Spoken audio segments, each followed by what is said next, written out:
வணக்கம் மக்களே வணக்கம். சற்று முன் கிடைக்கப்பெற்றிருக்கக்கூடிய ஒரு முக்கியமான அதிர்ச்சிகரமான பரபரப்பான தகவல். சற்று முன் திமுகவில் முக்கிய பொறுப்பில் இருக்கும் முக்கிய புள்ளி வாழ்நாள் முழுவதும் சிறை.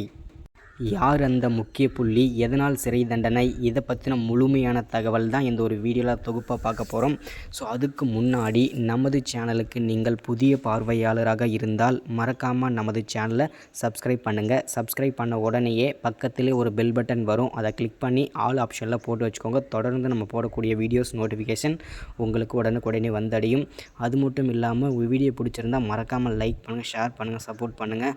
எல்லாருமே மறக்காமல் லைக் பண்ணிவிடுங்க, ரொம்ப இம்பார்ட்டன்ட். ஓகே, வாங்க வீடியோக்குள்ளே போகலாம்.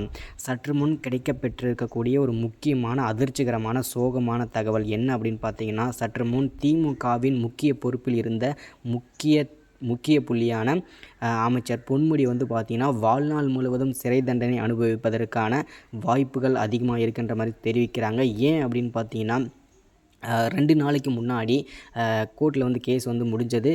அமைச்சர் பொன்முடிக்கு அவருக்கு வந்து வருமானத்திற்கு அதிகமான சொத்து குவிப்பு வழக்கில் வந்து கேஸ் வந்து போட்டிருந்தாங்க. அதனோட வந்து அதிகாரப்பூர்வமாக நிரூபித்தாச்சு.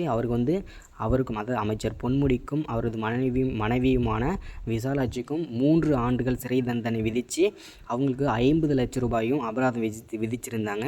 இதை வந்து மேல்முறையீட்டுக்காக கொண்டு போன அமைச்சர் பொன்முடி அவர்கள் வந்து மீண்டும் அவருக்கு வந்து வாழ்நாள் மேல்முறையீட்டுக்காக கொண்டு போனதே இவருக்கு ஒரு ஆபத்தான செய்தின்னு கூட சொல்லலாம். ஏன்னா வந்து அங்கே போனதுனால தான் வாழ்நாள் முழுவதுமே சிறை தண்டனை அப்படின்றத தெளிவாக விசாரித்து சொல்லியிருக்காங்க.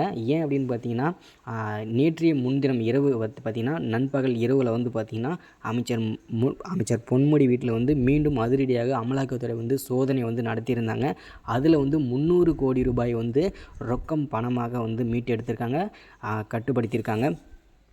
அது மட்டும் இல்லாமல் இதனால் வந்து இதை வந்து ஹைகோர்ட்டுக்கு வந்து தெரிவித்து அவங்க வந்து பார்த்திங்கன்னா வாழ்நாள் முழுவதுமே நீங்கள் ஜெயில் மட்டும்தான் அப்படின்றத தெளிவாக வந்து ஹைகோர்ட் வந்து விசாரணை நடத்தி தீர்ப்பு வந்து அளிச்சிருக்காங்க அமைச்சர் பொன்முடிக்கு. இதனால் வந்து பார்த்திங்கன்னா அமைச்சர் பதவியும் போய் அவருக்கு வந்து பார்த்திங்கன்னா எல்லாமே அவருடைய வாழ்க்கை வரலாறே முடிஞ்சு போனது தான் விஷயம். ஏன்னா அரசியல் வாழ்க்கை அவ்வளோதான், இனிமேல் அவர் நினச்சி கூட பார்க்க முடியாது. ஏன்னா வந்து வாழ்நாள் முழுவதுமே அவருக்கு சிறை தண்டனை தான். அமைச்சர் பொன்முடி இனிமேல் அரசியல் வாழ்க்கை கிடையாது. அது மட்டும் இல்லாமல் இதனால் வந்து முதல்வர் ஸ்டாலின் வந்து சோகம் நிலையில் இருக்கிறார். அது மட்டும் இல்லாமல் அதிர்ச்சி நிலையில் இருக்கின்றார். ஏன் அப்படின்னா ஒருத்தராக வந்து பார்த்திங்கன்னா ஒருத்தராக வந்து பார்த்திங்கன்னா பாஜகவில் வந்து உருவிட்டே இருக்காங்க. அதே மாதிரி பாஜகவினர் வந்து ஒவ்வொருத்தராக திமுகவில் வந்து உருவிட்டே இருக்காங்க. ஒரு அடிமேல் விழுதுனால முதல்வர் ஸ்டாலின் வந்து பார்த்திங்கன்னா அதிர்ச்சி நிலையில் இருக்கின்றார். ஸோ இதனால் வந்து ஒன்றுமே பண்ண முடியாது. அடுத்தடுத்து வந்து அமைச்சர்கள் வந்து தண்டனை அனுப்பிச்சு தான் ஆக வேண்டும். இந்த வீடியோவில் தொடர்ச்சி அடுத்த வீடியோவில் பார்க்கலாம். மறக்காமல் சப்ஸ்கிரைப் பண்ணுங்கள், ஷேர் பண்ணுங்கள்.